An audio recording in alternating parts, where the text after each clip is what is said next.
It's Odom again here. I am going to, the realms are down right now, so I'm using good old Wowhead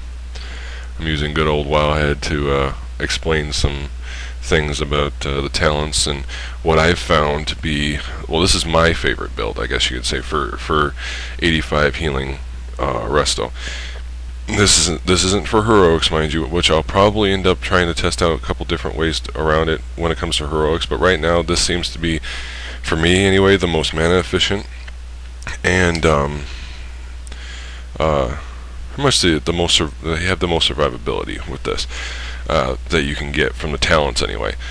First off, you look at a regular build that I used to do. I would go after all healing. I wouldn't worry about mana preservation. I wouldn't worry about reducing damage taken, nothing like that.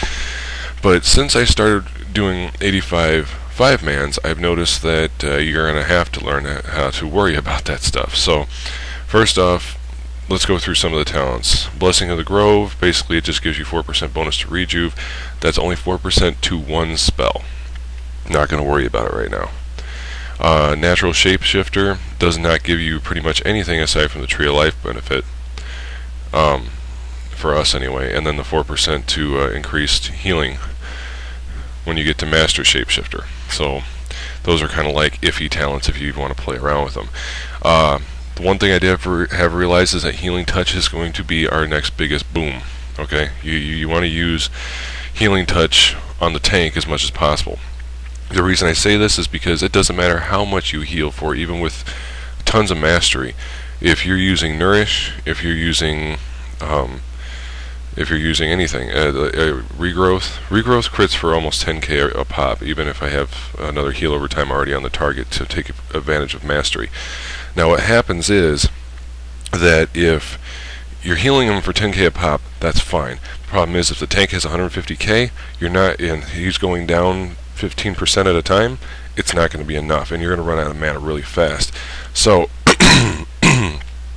with you want to use Healing Touch more than pretty much anything else. Nourish you can use to try to top people off if they're a little bit low, but even if you have a heal over time already on the target and your mastery kicks in, it's not going to give you more than, I mean, right now when you hit 85 right away, it's not going to give you more than 8k, 9k.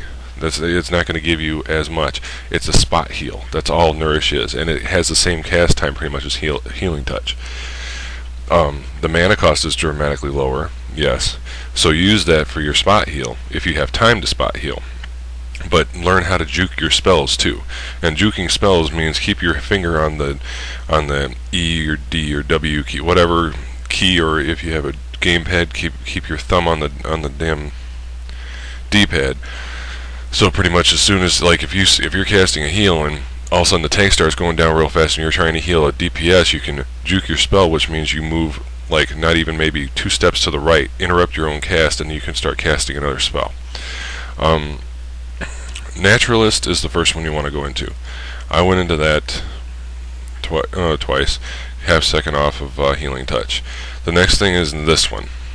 Now, it doesn't give us much more benefit aside from the 6% more intellect, but the 6% more intellect is good because it's intellect. It's not your mana pool, which means it gives you more spell power, it gives you more crit, it gives you more mana altogether. Next one down, you want to do the rejuvenation because you're still going to be relying on Swift Mend. Okay, that's like your, oh crap, he's almost dead type of thing. All right, now this is the next one I got, and this actually helps. Okay, in most of the time, the effects that you're going to get hit by are going to be spell damage. It's very rare that you're going to be up right in the fray and be getting hit by melee. I mean, yes, adds might come at you and everything, but most boss fights, if the tank has good threat management and he has everyone attacking him, the only attacks that's going to be hitting you is going to be spell damage. So 6% is more than it looks like. If you're getting hit for 25k with with something that spooks out of the ground or some effect that's coming at you, 6% is a lot off of 25k. 6% of 100, okay, that's 6 points of damage. But you see what I'm saying? It's still worth it. especially if you're still learning the instances, because it can actually save your ass. Living Seed, this is invaluable, and I'll tell you this right now. If you crit, like I've crit for 30k with Healing Touch, you hit crit for healing 30k, you plant a Living Seed, okay, that after you max this out, it heals the target for 30% of what the amount was healed. 30% of 30k is roughly 10k. All right. So pretty much, if he's doing trash pulls, okay, and he's constantly getting hit, then he gets a 30k crit on him, followed by a 10k right afterwards. Whether crits or not, it doesn't matter. Still, that's 40,000 health right back to him. So that's invaluable. You need that. Revitalize is the next one. It's not as big of a thing, but mana is important. You need it, and you're going to be using Life Bloom a lot. A lot. In fact, I would say you're going to be using Life Bloom more than any other spell. I'll explain why later, but you want two of those. You want Nature's Swiftness, and before I even go anywhere, I'm going to take you down here and make sure that you get Glimpse of Healing Touch. Every time you use it, it takes 10 seconds off the cooldown in Nature's Swiftness. It takes that lovely oh shit ability and, you know, really gives it back to you. No, well, with how much I use Healing Touch, I need to use Nature's Swiftness a lot, you know. So this helps. Anyway, forget Furious Storm Rage. Really, forget it. Moving on, Nature's Bounty. This is really good because you're going to use Regrowth. You are, one point or another. It will burn through your mana. I think you can maybe spam it 8 times before you're out of mana. Well, everybody's going to be different, but I can spam it like 8-10 times before I'm like pretty much, yeah, I may as well just call it quits, because if that healing didn't get everyone topped off and all the mobs aren't dead, we're screwed. That's pretty much how it is. But having it critting most of the time will definitely help anyway. And besides that, it helps with the Swiftman cooldown. Empowering Touch. Do you want this? The reason you want this is because not so much the healing, extra healing to the Healing Touch. I mean, that is a good thing, but the fact is it refreshes Life Bloom on the targets. Okay, Life Bloom or Healing Touch or Nourish refreshes Life Bloom on targets.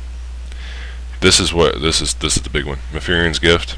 You want 2 into that because it gives you an extra 4% to proc Omen of Clarity. Now, this is how you basically do it, and the tank runs in. He gets aggro, whether he's a paladin and he throws a shield, whatever. As soon as you feel comfortable enough where you can throw a heal on him and not get aggro from any mobs, which should be right away, you throw full 3 Life Blooms on him and start casting Healing Touch if he's taking a lot of damage. The reason you do this is most of the time, by the time I get that 3rd Life Bloom on him, my Healing Touch will be free, because clear casting will have procced. Now, if crap hits the fan, and I'll explain this more later, we're going to come over here, and me personally, I get Nature's Grace. Really quick, I cast Regrowth on the tank, because it's a fast heal anyway, and that gives me 15% haste to use Healing Touch even faster than I was before. See what I'm saying? Now, you want Wild Growth. It only heals probably about 10%, maybe a little bit more for each party member, not counting the tank really. But anymore, I mean, but that's what it's meant for. A group heal isn't supposed to be a group heal that's going to take everybody up 35-50%, you know. But Effervescence, you still want that because that'll help overall if you're smart about where you're planning it. Nature's Cure, you want that because you're going to have to decurse some magic effects too. Decursing in this expansion is vital, and I love it. You have to watch what the effects are, which is great because sometimes people just hear decursive go off and they just hit the button. The problem is in this one is sometimes there's effects that, okay, the effects will be like Alright, the guy hit a mage mob, and he's got ice armor on him now. So now he's attacking slower. But yet his buddy, your other buddy, just got poisoned by somebody that's taking like 20,000 a tick or something, some stupid like that. And you just start clicking on decursive. By the time you look back at the health of everybody, if you decurse the guy with the mage armor on there first, and then you go back and decurse the guy with the poison, he's already had a couple more ticks of damage off on him. So you're actually hurting yourself by just brainlessly hitting, you know, decursive. So actually having a look at what the effects are, you know, actually it makes you, if you can do that, your skill level's going up. In my opinion, it is. Nature's Ward, this is very important, because there's plenty of times, trust me, there's plenty of times I drop below 50%, and I don't even realize it at first. And this will throw a rejuve right on you, and it's beautiful that way. Swift rejuvenation, it's good, but it's kind of like one of those iffy talents. You know, it's only a half a second, which a half second can be a big deal, but it's not like it used to be. You're not going to be throwing rejuve on every single member of your group, you know, really fast. I mean, you can in certain fights, but if you did that, you're going to be out of mana in no time. Gift of the Earth Mother, it's still damn good. Just because, not only for the rejuve instant heal, but Life Bloom, you're going to be using that on a regular basis, and you need to learn how to count it down in your head when Life Bloom's going to expire. Now granted, Life Bloom doesn't give you mana back anymore. Remember this. But if the tank's going down and he's just a little bit, he's like 80%, 75%, remember Life Blood can crit. I've had Life Bloom crits for 27k since I've dinged 85. That'll put them back up there pretty high if you just let it expire. But the more you healing touch, the more it's going to refresh. You see what I'm saying? But this is still good for that, because the Life Bloom it'll be bigger heals at the end of it all. Now going along with that, let me see if I remember which one it is. It's not it's a prime, I believe. Yes, Life Bloom Glymph. It's a prime Glymph. Increase critical chance of your Life Bloom by 10%. That's for periodic and for the final bloom. Okay, that's very important. Now the rest of the talents that you have to play around with, okay, like I'm going to tell you some pluses and some minuses, and then you guys can just go with whatever you want. Tree of Life, honestly, there's nothing beneficial about Tree of Life aside from the fact that you can lifeblood more than one target, okay, and once you do that, you can if you, like, say for instance you lifeblood more than one target, like you lifeblood the whole group and then you wild growth. That's the cheapest way to get group healing while using your mastery, because you'll have a heal over time on each and every one of them, and then use wild growth. You know, I mean, it's not going to be, oh my god, crazy healing, but if you're a mastery freak and you got tons of mastery, why the hell not, right? But the other enchanted abilities, like regrowth being instant cast, that's just begging to drain your mana. It really is. Tree of Life, when you're using it like that for increasing your healing, it really is not going to, it's going to be more of a harm than a help. Because unless you can time it just right, like say you pop Tree of Life form and it's 10% left of the mob, everyone's almost dead, and you burn through the last little bit of your mana, just like the boss, not the mob. I don't see why you'd have to pop Tree of Life on a trash pull. If you pop it and everyone's just about dead, and then yeah, you can do instant regrowth, boom, boom, boom, boom, boom. You know, Life Bloom, I doubt you're going to have that much mana left to get all that off, but you know what, if you can, God bless you. But honestly, I mean, that's the only way I can see using it, is using it to put Life Bloom on every target. That's all I got. So, aside from that, the other talents, like this one, if you max out this one, it gives you 15% more mana. That's maximum mana, not intellect. There's a difference. So this just gives you a bigger mana pool, which is a good thing. I always like that. This one too, Nature's Grace. I love that one too. This build that I came up with, you have 1 point left to spare. You can put it into Tree of Life, or you can put it into Swift Rejuvenation, or you can put it in so you get 2% more chance to crit. You know, or you could just, if you don't want the 15% spell haste, because this is a 1 minute cooldown, by the way, you get the 15% spell haste off of regrowth, you know, after 1 minute. Now there is a way with Power Auras Classic and with a couple other add-ons that you can actually track that, so that as soon as the 1 minute cooldown is up, you'll actually get a notification on your screen that you can cast regrowth again and get that 15% spell haste. Now, aside from that, you know, there really isn't. I mean, you can put into here, you can put into here, you can go down to there.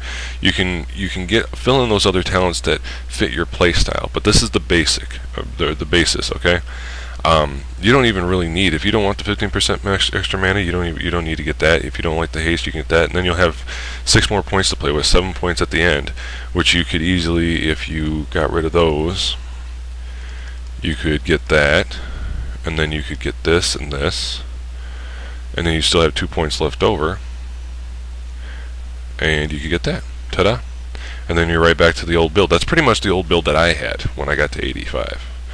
You know, when I was doing, or that was the build I was going toward when I was leveling toward. So, but you know, if you take those points away, okay,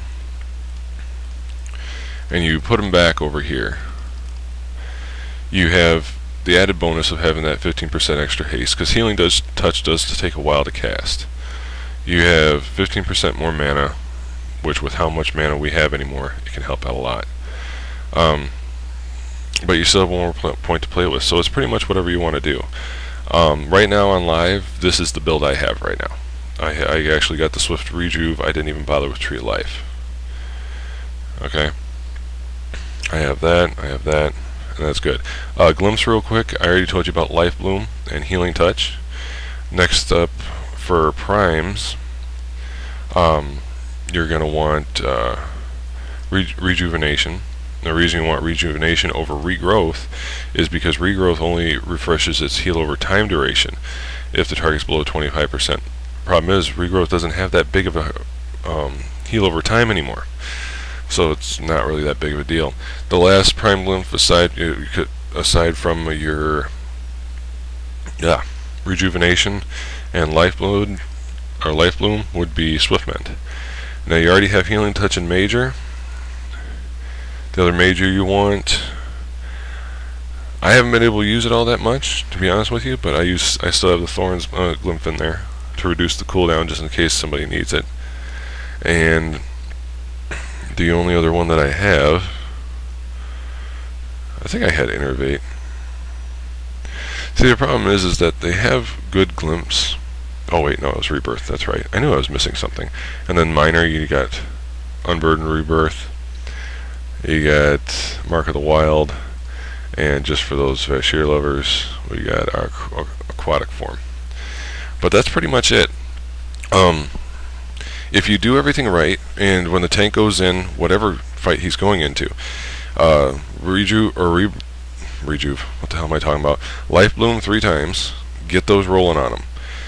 If a DPS starts going down in health, throw a Rejuvenation on them and ignore them for a second. Your focus, especially if you don't know the fight yet, your focus should be the tank. And if the tank has a little less hit points than you're normally used to going in with, you gotta keep a better eye on them too. I will say too, before I move on with the healing rotation, don't feel bad if you guys wipe, and don't feel bad if you can't keep up with heals. If the tank's just running in and just grabbing all the mobs up and trying to DPS them, tank them all at the same time like they used to, it's the tank's screw up, it's not yours. I thought I was feeling crappy because I went into an instance the other day, and the first pull we all wiped, and I didn't understand. I went back there and I was like, oh, I'm sorry, I've been too slow on the heals or something.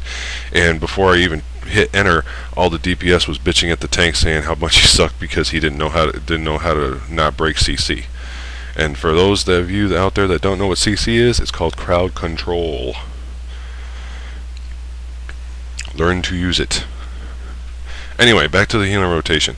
What you want is 3 life blooms, then you can rejuve whoever's going down in the group. Okay, this seems to be the most mana efficient. Remember, life bloom can only be cast on one target. It'll dispel off of him if it goes to a different target, and it won't bloom, so you'll lose the healing. So you want to keep that on him. If he gets down, let's say he's 150k tank. If he gets down to 80%, and you haven't proc clear casting yet, throw 2 healing touches on him. Okay. Granted, you want to throw a healing touch on him about 4 seconds. Start casting about 4 seconds after you cast the last life bloom. Okay. The reason I say that anyway is because it'll heal him, it'll top him off, and it'll refresh life bloom. If life bloom gets too low, like it's going to expire, and you don't have time to refresh it, depending on his health. If his health is maxed out or close to max, just life bloom him again to refresh the last duration. If he's down to like 80%, just let it bloom. Aside from that, wild growth will help in those area effect situations. If you get, there are some fights that, remember, you do have cooldowns for healing. Don't forget you have cooldowns for healing. Okay. Aside from that, just know when to not cast. Really, and do everything you can to keep your mana up too. If you don't have the money to buy elixirs to do, or flasks to go into 5-mans with, you can see if you have an inscriptionist buddy and he can make scrolls, like I make scrolls for myself that give me 100 spirit for half an hour, and they're relatively cheap to make. They're really cheap to make. I mean, you can get a stack of herbs and have them make you like 40. I mean, they're really cheap. You can also get what else is there? There's potions out there that'll help you. Like there's one that actually increases my spell power by 1200 and so for 25 seconds. It's like an extra trinket. I got a buddy that's an alchemist, so he pumped out some of those for me, and they work really well. They're kind of like an extra trinket you can pop. So I just pop it whenever it's in the old crap situations, especially when I'm about to use an area effect heal like wild growth. When you use wild growth, you want to hit that, because that way it's more bonus heals to the entire spell. Aside from that, that's pretty much it. I mean, keep your eyes on your feet. Make sure you have deadly boss mods updated. Make sure you're reading everything on the screen. Make sure you work together with your group to accomplish your goals, and make sure you do not get pissed off at anybody for being a noob. You have to be understanding. Anybody that started in Wrath has no concept of what we're doing right now. They're going to end up getting frustrated and quit, or they're going to work their ass off to try to adapt. Okay? And you gotta understand that. Not everybody's been around forever. Not everyone has gone through EQ. Not everyone has gone through BC and vanilla. Not everybody has had to do that flawless timing where all the trapping and all the sheeping and everything goes perfect, so you're only fighting one mob at a time. That was freaking awesome, honestly. Back in late BC, when some of the harder instances came out, and you had to be dead on balls for the freaking CC. If you weren't, everything went down. I mean, your tank could be overgeared enough to handle 2 mobs at once, but if you didn't at least get 3 out of the 5 in that pack CC'd, you're screwed. I mean, it sucked for some classes, because like Shaman back then, they didn't have CC. So unless you were a healing Shaman, you really didn't get that many group spots. An Enhancement Shaman or Elemental were kind of boned. But anyway, I hope you guys enjoyed. I hope this helps you out.